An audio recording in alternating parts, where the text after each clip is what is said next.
Gérard Ernja, je suis aujourd'hui docteur en sciences de l'éducation et puis je travaille comme chargé de formation et de recherche pédagogique à l'école de conduite française.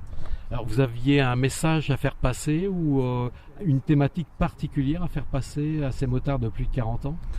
La thématique particulière, c'était plutôt de leur montrer ou essayer de leur montrer que finalement, ils étaient sans doute des conducteurs un petit peu comme les autres et que l'idée de se différencier des autres pouvait même être contre-productive pour eux.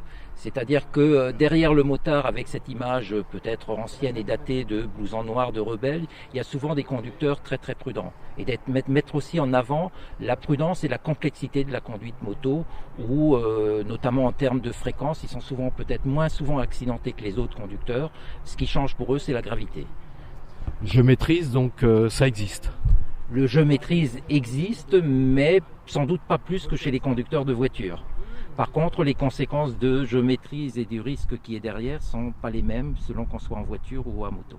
Alors justement, ces risques sont particuliers aux motards ou par rapport à l'automobiliste ou c'est vraiment tout le monde a les mêmes risques?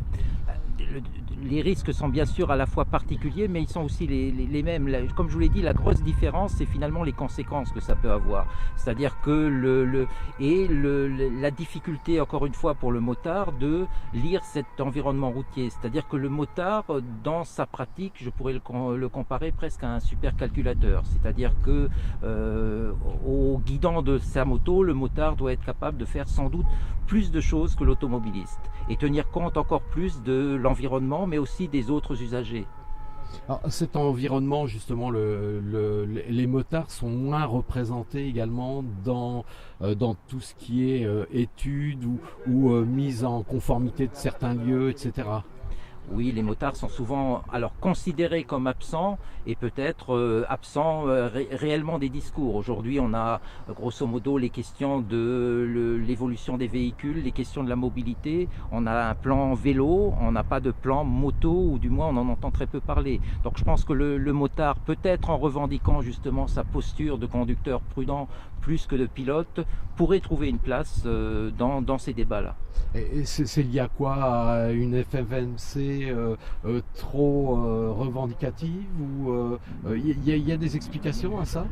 Non, je ne parle pas de la FFMC comme une organisation revendicative. C'est-à-dire que la colère, comme on a pu le voir et le montrer, a des raisons d'être. Simplement, la colère, c'est une réaction et grosso modo, pour finalement retrouver peut-être une place, il faut passer de la colère à l'explication et finalement essayer de faire comprendre une posture. Vos études sont disponibles quelque part? Alors mes études ne concernent pas directement la moto, concernent plutôt les comportements des conducteurs, mais comme on l'a vu ce matin et tous les intervenants semblaient assez d'accord, le motard n'est pas un conducteur si différent, donc on peut faire des liens, oui, il y a des articles, il y a des publications.